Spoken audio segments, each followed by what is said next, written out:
Inyo ang Panginoon, umalaot kayo at ihulog ang inyong mga dampan. Ito yung sabi ni Jesus kay Simon, na later on tatawagin Pedro at kay Santiago at Juan. Pero bago yun, nakita namin wala silang pagdili. Kahit na magdamag sila ng isla, bahagi yun.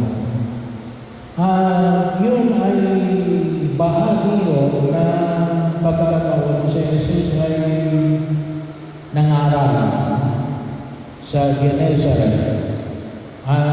Hinayaan na magamit ang bangka ni Simon. Kasi doon umupo si Jesus sa bangka sa tabi ng lawa. So may crowd control para hindi siya lubungin ng tao at hindi rin ang tao ay magkadubugan. So ginamit niya yung bangka ni Simon at pinahayag na umurong ng konti. Nang sa ganon ay hindi rin naman masakyan ng tao. So doon siya nangaral sa harapan na maraming tao. At pagkatapos siya nangaral, yun yung hamon na pinamanig niya kay Simon. Ihulog mo ang iyong lambat. Kaya bahagi nino na nawa, hayaan natin na gamitin tayo ng Diyos na maging bahagi ng kanyang pangangaral. Katulad na pagpayag ni Simon na magamit ang kanyang bangka sa pagpapahayag ng mabuting balita ng kaligtasan. Pero hindi lang yun.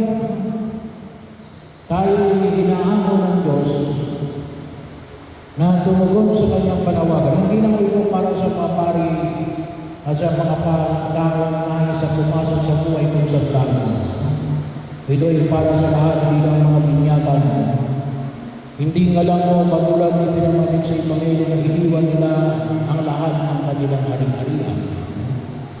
Yun ay para sa mga pumapasok sa buhay kung sa plano. Pero tayong lahat, gawa lang tayo mga binyagan, tinatawag tayo ng Diyos na maging kabahagi ng kanyang pagkilos upang itaguyod ang paghahari ng Diyos. Maliwanag natin, tinatawagan tayo ng Diyos, lahat tayo. Kuminsan yung iniisip natin na hindi ako karapat-dapat. Well, walang sino mang karapat-dapat. Pero nais ng Diyos na tayo ay maging karapat-dapat. Ano ang sabi ni Propeta Elias sa unang pagbasa? Na madumi ang aming dila, madumi ang aming bibig. Pero ipinakita natin, ililisin ng Diyos. Nakita rin mo namin si Simon, ano sabi ni Simon? Lumayo po kayo sa akin, Panginoon, sapagkat ako'y makasalanan. Sa ikalawang pagpasa, si Saul, na siya ay umuusig sa mga mananampalatayang Kristiyano Katoliko. So bahagi yun ng kanyang ipinamanig natin na sa gitna ng kanyang pag-ayaw kay Jesus ay pinawag siya ng Diyos. So bahagi yun, huwag natin kalimutan na nais ng Diyos na tayo maging kabahagi ng kanyang pagkilos. At sa kanyang pagtawag, makikita natin na tinatawag tayo na pumalaki. Hindi lang doon sa mababa. Bahagi yun. Kung minsan may mga tao na gusto na lamang mababaw. Tinatawag tayo ng Diyos na alin. From our comfort zone. Medyo hindi komportable yung panawagan ng Diyos. Kalimitan ng panawagan ng Diyos ay alin. Discomfort. Medyo may malaking pagkaman. Kaya po kung isang masabi namin na magaan ang buhay ko rito, baka hindi yan ang buhay na pagtawag sa iyo ng Diyos. Bahagi yun, ang pagtawag ng Diyos sa isang pagtawag namin. Lalakas tayo sa ating comfort zone. At kung isang yung mga tao gusto manatili sa comfort zone, yun yung kalimitan, na-scam, bahagi yun, kaya mag-ingat mo tayo. Pero yung maliwanag ng pagtawag ng Diyos ay pagtawag sa atin na lumabas tayo sa maalwa nating buhay. Kumalao, dumaling, ang panyaya na pinanganik sa atin. At kung isa, medyo nagkahirapan rin o. Kaya lang sabi nga natin, sabi ni Simon, pwede sabihin niya na Panginoon, pagod na kami, puyat kami. Wala kaming nahuli.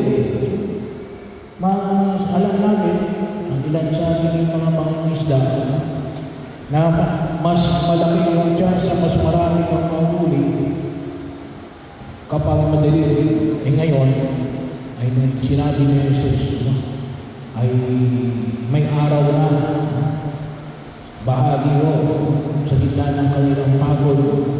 Kaya, pero ano sabi ni Simon? Dahil sa sinabi mo, iuhulog ko ang lambat. Napakahalaga ko yung pananalig sa Diyos. Napakahalaga. Yun o ang magbibigay sa atin ng lakas na alisin ang ating mga tao. Kanya kung minsan yung mga tao gumagawa ng masama, kung minsan mas wala pang tao. Yung tayo gumagawa ng mabuti, kung minsan malaki yung ating takot. Sinasabi ni Jesus, huwag tayo matakot, manalig tayo.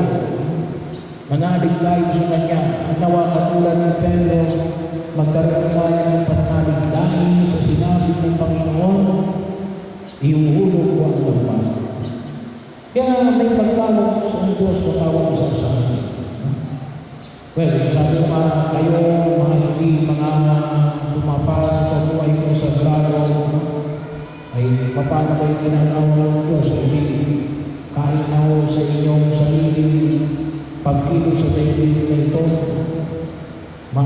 sa inyong pagiging mabuting empleyado, maging yan man ay sa gobyerno o sa pribadong sektor, doktor, nurse, engineer, abogado, o anumang uri na trabaho na inyong ginagampanan, ay bahagi yun na kung saan ay isang nagpuparan. Hindi lang mo yung halimbawa yung hindi kayo magdaraya, kayo ay maging tapat sa inyong tungkulin.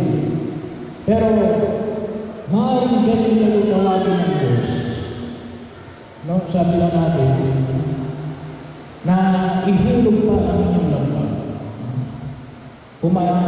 Pumailalim pa kayo. Bahagi yun, pumalao.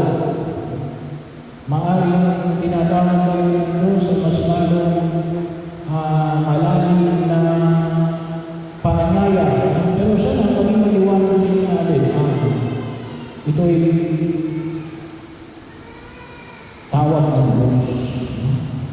So nakita namin kay Isaya sa unang pagbasa, pinagdawag siya ng Diyos sa maging kanyang propeta. Si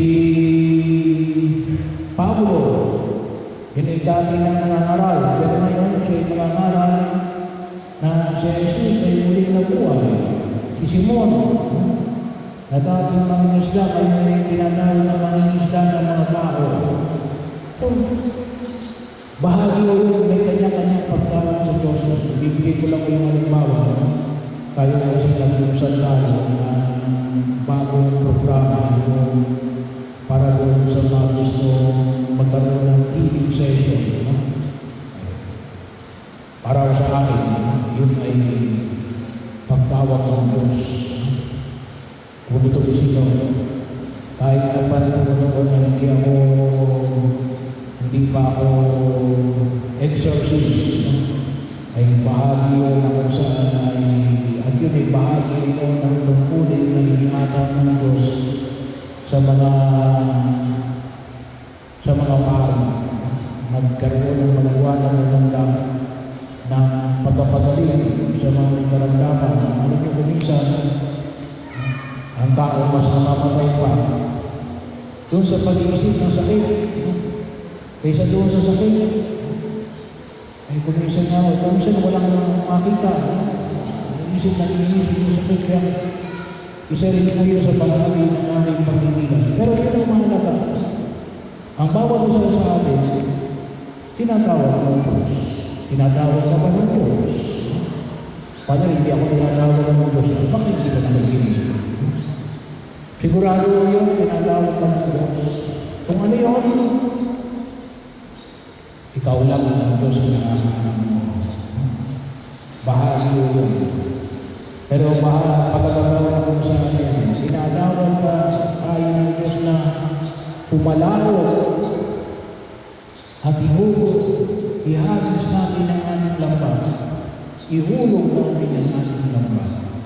Sapagkat doon makikita yung tunay na paglago ng pag-aani ng Diyos sa maliwanag na halimbawa ng pagtiligtas ng Diyos. Sinasabi na natin ay yung salitang holiness, nanggaling sa holiness, kabuuan, kinakailangan na lumalim tayo sa ating pagkabuo na sinira ng kasalanan. Bahagi yun. Kaya magkakataon na kung saan makita natin. Ang tulad ng pinanganin ko sa banal na kasulatan, ano nakita natin? Marami silang nahuli. Sobra-sobra. Bawa ng siksik, liglig at umahapaw. Bahagi yun. Sapagkat tumutugon sa panawagan na itinalaga ng Diyos. Isip at tayo inaan niya ng pumay kapal na tayo ginawa ay makatugon sa panawagan nito. Pumalakot kayo at ihulog ang inyong lambat.